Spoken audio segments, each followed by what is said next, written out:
반갑습니다.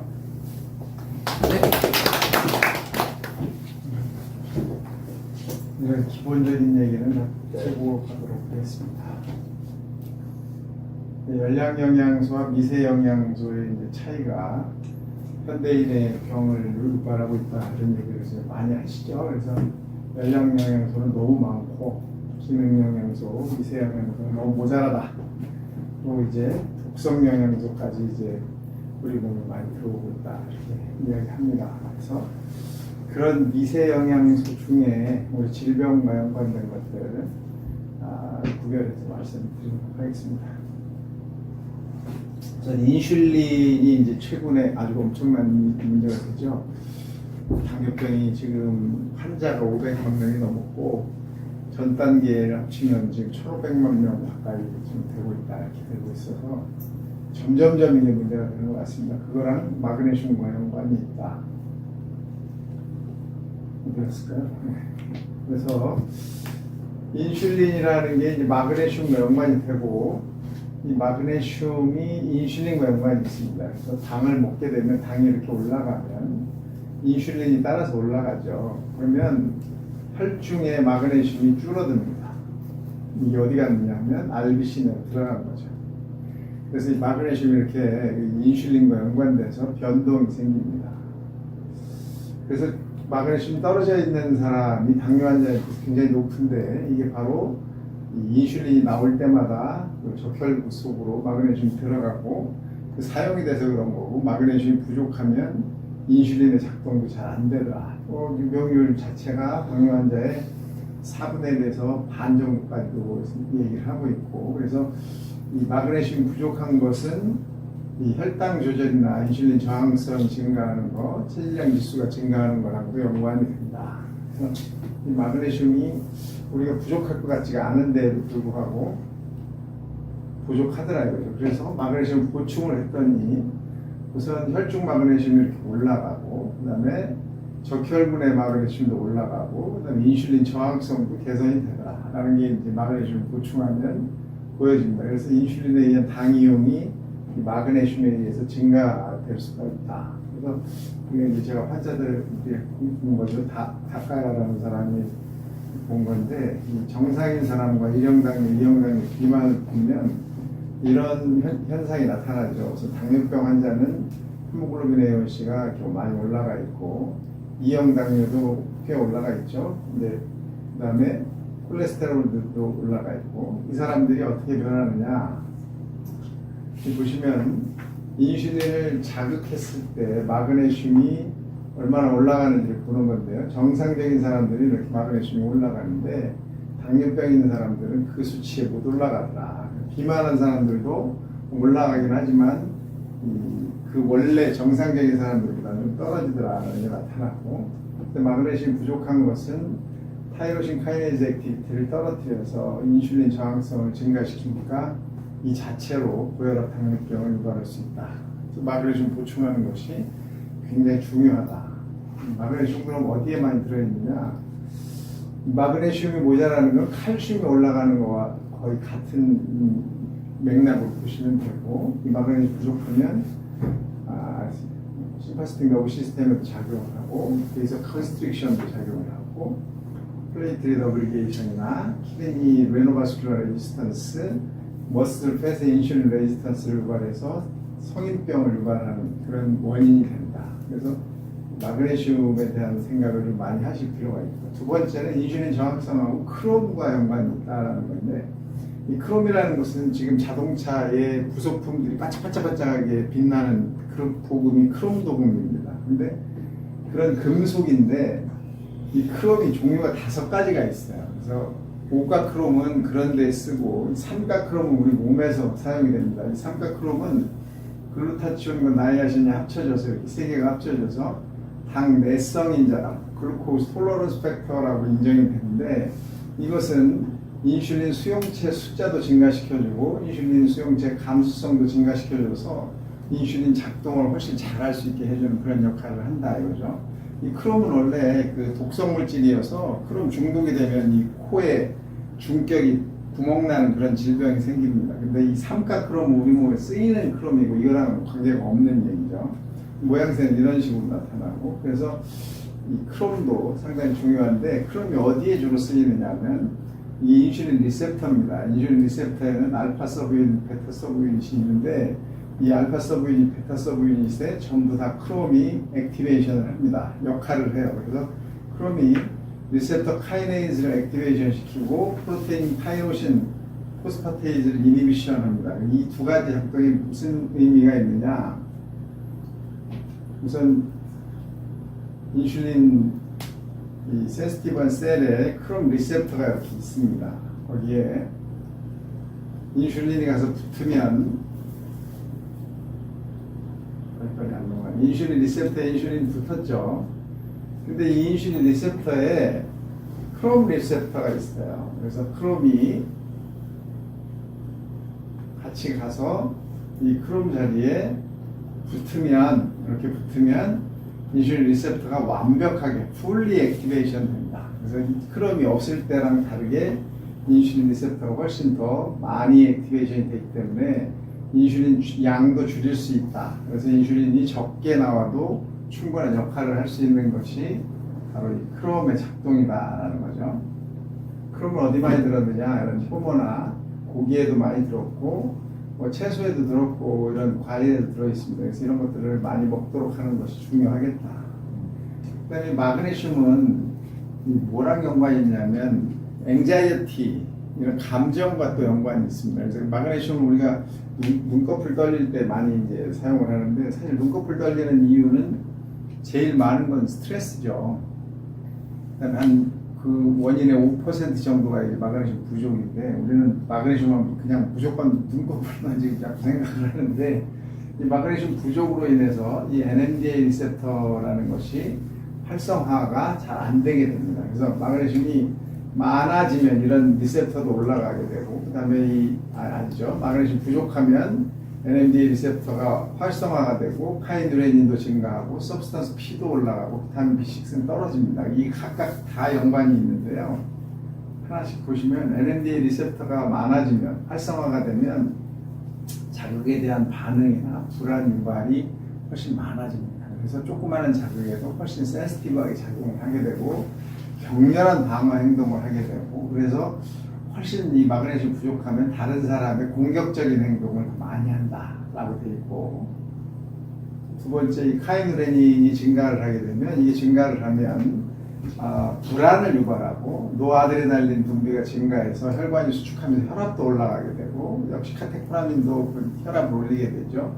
스트레스에 대한 반응도 증가하고 세로토닌이 감소하면서 행복하다 이런 느낌도 많이 떨어지는 이런 상황이 됩니다. 마그네슘이 상당히 역할을 많이 하죠. 서브스턴스 P라는 것은 기침을 유발하고 알러지 반응을 유발하는 물질인데, 이것도 증가를 합니다. 그러니까 알러지 반응이 훨씬 많이 생기고 가려워지게 되고, 그 다음에 입을 자꾸 씹는 그런 행동을 하게 되고, 그 다음에 그 IgE가 증가하면서 이 알레르기 반응이 많아지게 됩니다. 그 다음에 비타민 B6가 떨어지면, 이 비타민 B6가 상당히 역할을 많이 하잖아요. 우리 몸에 굉장히 중요한 물질인데, 비타민 B6가 감소하는 것은 마그네슘이 감소한 거랑 거의 똑같이 거꾸로 이런 것들을 다 다시 작동을 시킵니다. 그래서 시mpathetic 스티뮬레이션이 굉장히 증가하게 돼서 시mpathetic 톤이 올라간다는 건 혈압도 올라가고 어떤 반응도 세게 하게 되고 굉장히 공격적일 수도 있고, 그래서 그런 현상을 이 비타민 B6가 감소하면서 나타날 수 있다는 거죠. 그래서 마그네슘 많이 들어있는 클로로필이라는 건데요. 이 클로로필이 이 분자식을 보면 이렇게 되어 있고, 제일 안에 마그네슘이 들었습니다. 그래서 이 연두색이 나는 이런 채소들, 그런 것들에 이 마그네슘이 들었기 때문에 그런 걸 많이 먹는 것이 중요하겠다. 그래서 선플라워 시드, 해바라기 씨나 또는 윗점, 캐슈넛 이런 것들에 많이 들어있기 때문에 그런 것들을 한 100g 정도씩을 먹는 게 도움이 되겠다. 또 산모일수록 더 많이 필요합니다. 상당히 많은 양이 필요하기 때문에 원래 마그네슘 필요한 거에 비해서 산모일 경우에 2배 정도가 필요하니까 임신을 했을 경우에는 마그네슘을 더 많이 먹도록 해줘야 되겠다.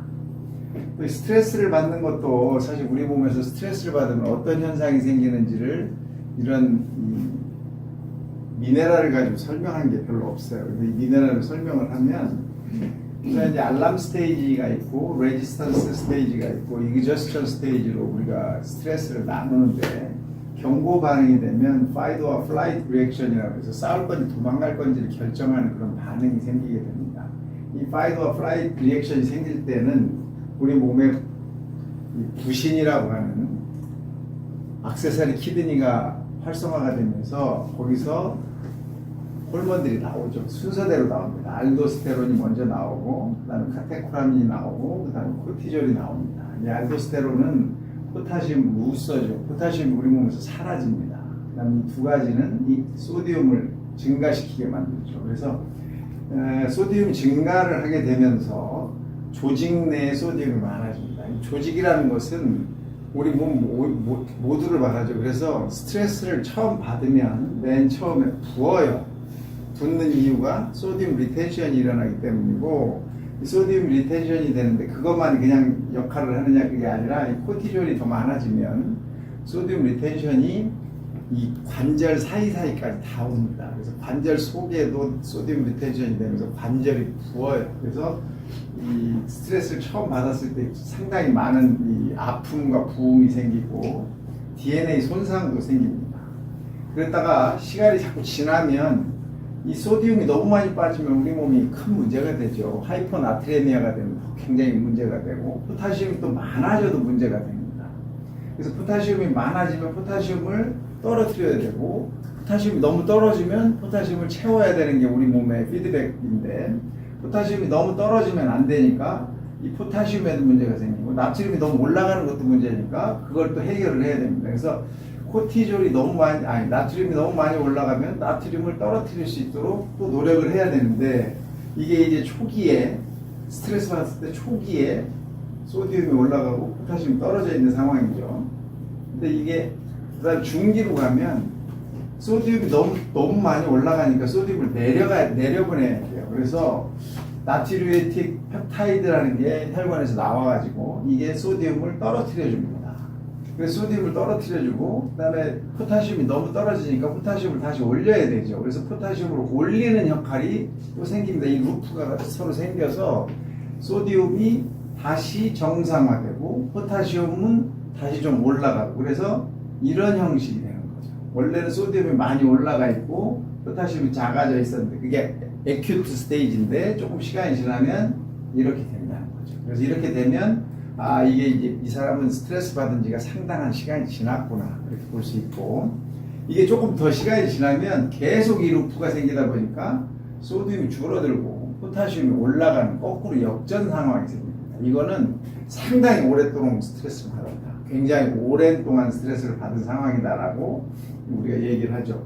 포타시움이 자꾸 떨어지면 인트라셀룰라 포타시움 시프팅이 나와요. 그 셀에서 포타시움이 나와서 이 시럽 내 포타시움을 채워주는 거죠. 그게 너무 많아지다 보면 나중에 또 문제가 생기니까 이걸 이제 정리를 하는 건데, 그래서 이 지금 상황이 잘 보시면 이 나트륨과 포타시움만 가지고도 스트레스의 상태를 우리가 그 시간별로 생각을 해볼 수 있다는 거죠. 얼마나 됐는지를 예상할 수 있다. 그다음에 섹스 호르몬도 상당히 연관이 있는데, 이 여성 호르몬은 이 징크와 카포에 의해서 상당히 많이 역할이 됩니다. 그래서 이 징크와 카포가 상당히 역할을 하는데, 우선 콜레스테롤에서부터 에스트라다이올이 만들어지죠. 콜레스테롤에서 프레그네놀론이 됐다가 이게 프로제스테론이 되고, 프로제스테론에서 17하이드록시 프로제스테론이 됐다가 이게 안드로스테나디온이 되고, 여기서 테스토스테론, 에스트라다이올이 만들어지는데, 이때 징크가 굉장히 중요한 스텝의 역할을 합니다. 징크가 부족하면 이 자체가 안 만들어지죠. 그래서 징크라는 것이 남자하고 여자하고 섹스 호르몬을 만드는데 상당히 중요하기 때문에 징크를 많이 먹어야 됩니다. 징크는 어디 많이 들어있느냐? 여러분 잘 아는 굴에 많이 들어있죠. 그래서 아연이 부족하면 저성선증, 그래서 이제 그 고나드가 작아지거나 거기서 나오는 호르몬이 줄어드는 그런 상황이 오게 되고, 2차 성징도 안 일어나고 여성에서는 임신도 하지 못하는 그런 상황까지도 올 수 있다. 그래서 이 아연을 보면 사춘기 때는 철분이 올라갑니다. 그 다음에 징크가 비슷하게 가는데 카퍼가 이 사춘기 때는 많이 올라가요. 좀 구리가 이 사춘기 때 역할을 좀 하는 거로 돼 있고, 이게 남성인데요. 남성에서는 징크가 머리카락에서 측정을 해보면 이만큼 이렇게 올라가거든요. 즉 남성 호르몬이 세질수록 징크가 필요한 거예요. 그래서 남성 호르몬에 징크가 상당한 역할을 한다는 걸 알 수가 있고, 이 징크가 모자라면, 즉 아연이 모자라면 남성 호르몬도 만들어지지 않는 상황이다. 그래서 징크라는 것은 이런 수용체를 통해서 이제 역할을 하게 되는데, 수용체에는 징크 핑거 수용체라고 손가락 같이 생겼고, 징크 트위스트 된 모습, 징크 클러스터, 그래서 안쪽에 잔뜩 들어있는 이런 형태로 수용체가 만들어져 있는데, 거기에 남성 호르몬, 여성 호르몬의 이 호르몬 수용체가 붙어 있는 거죠. 그래서 아연이 많이 들어있는 걸 보시면 굴이 많이 들어있고, 붉은색 살코기에도 많이 들어있고, 계란, 땅콩, 호두에도 많이 들어있으니까 이런 걸 남녀 모두 열심히 잘 먹어야 된다, 이런 얘기죠. 또 중금속이 이제 요즘 많이 뜨고 있습니다. 만성적으로 중금속에 우리가 노출이 되다 보니까. 그래서 이 중금속을 어떻게 확인을 해봐야 되느냐.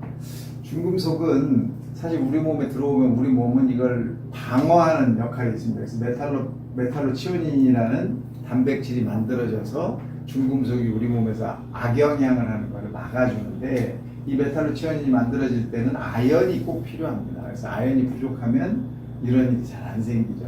그래서 납이나 수은이나 비소 같은 게 아주 대표적인 급성 중독 이 중금속들인데, 이런 것들은 치료 방법이 있어요. 그래서 병원에 가면 다 해결이 됩니다. 근데 만성 중독은 혈중에서 측정이 안 되기 때문에 어떻게 해결할 방법이 굉장히 모자랍니다. 그리고 그 사람이 만성 중독되어 있는 걸 확인하기도 대단히 어려워요. 그래서 이럴 때는 메탈로치오닌을 많이 만들 수 있도록 아연과 마그네슘을 섭취하게 하는 것이 도움이 많이 됩니다. 그 다음에 태아 기형도 사실 미세영양소랑 연관이 많이 되죠. 그래서 비타민 A, 비타민 E, B군, 비타민 K, 비타민 D 이런 거랑 연관이 많이 있고, 그 다음에 미네랄로 치면 구리, 철분, 마그네슘, 아연 이런 것들이 다 연관이 되는데, 이런 것들이 부족하거나, 아이고 놀래라. 아이고 죄송합니다. 아이고 놀래라. 잠이 다 깨셨네. 깜짝 놀랐네. 배 떨어졌어요. 어떡하지? 우리 애 어디 갔어?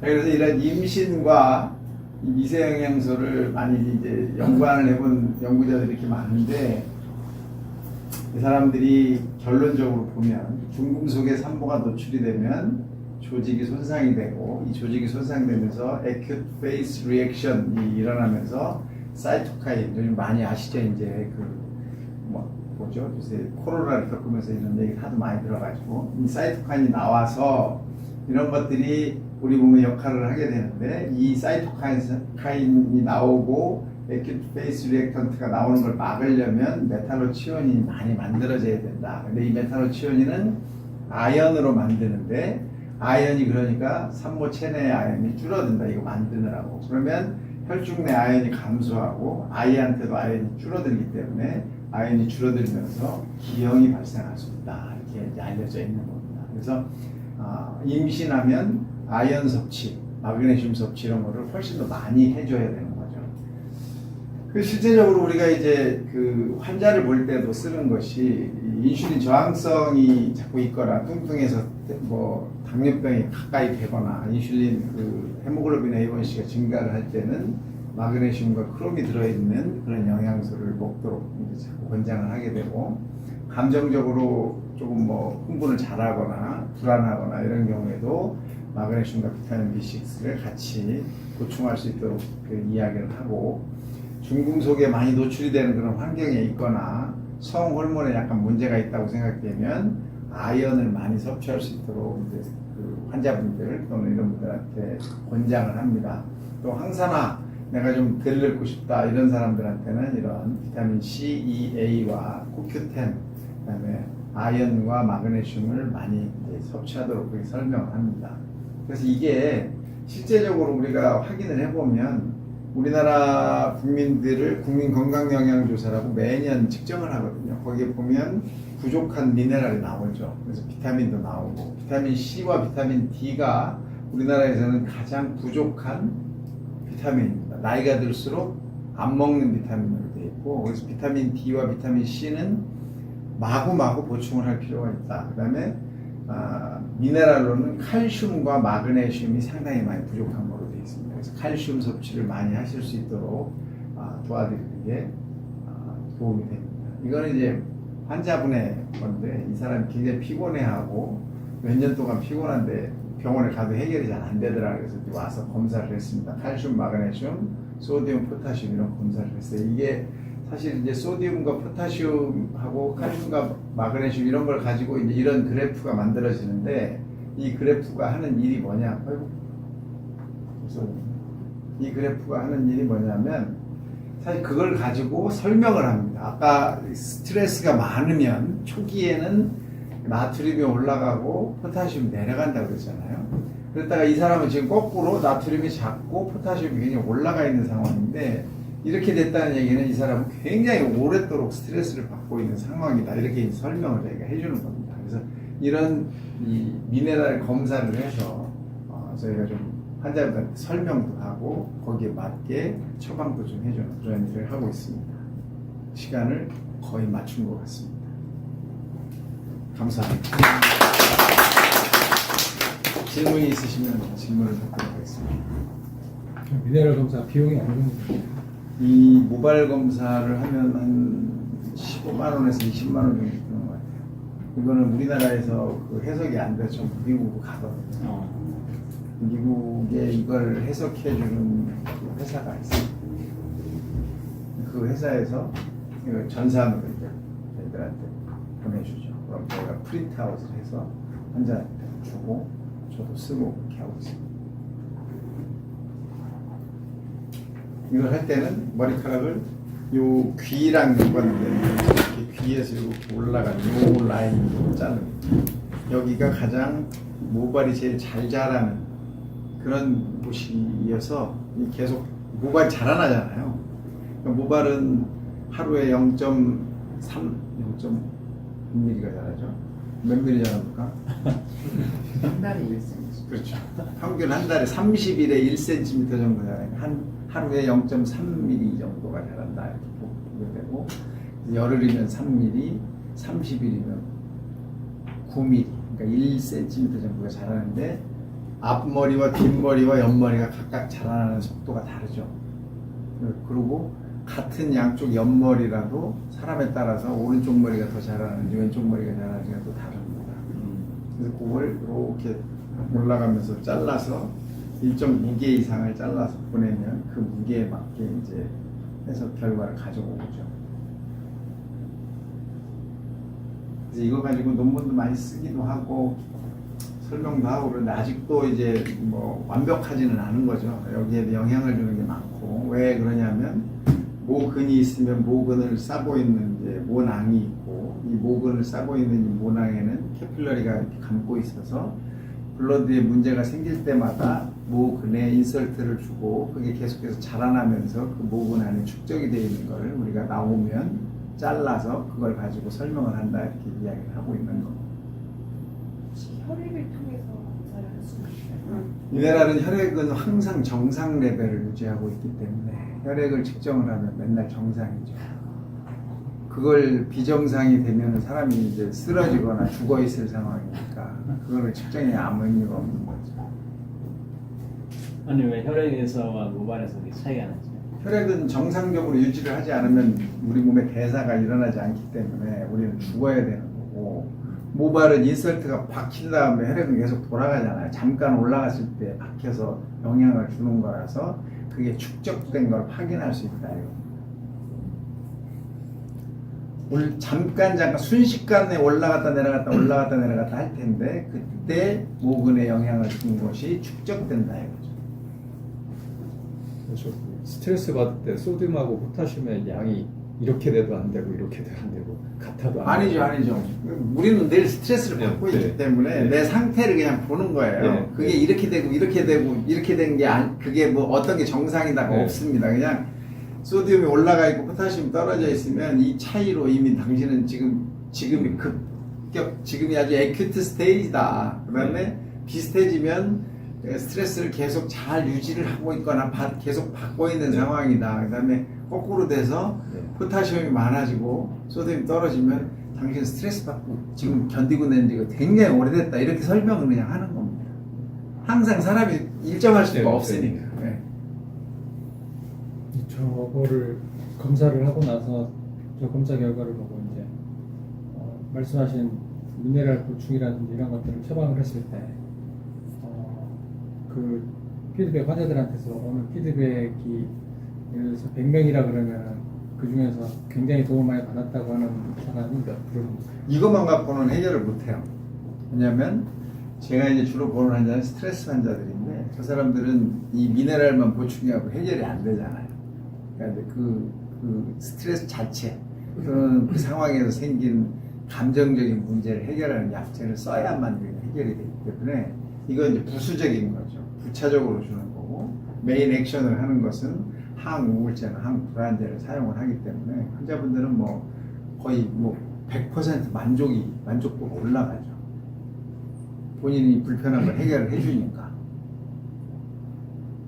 그러니까 이 부차적인 부분은 저희가 이제 권장을 해도 이게 뭐 사실 그 서플멘트가 상당히 비싸잖아요.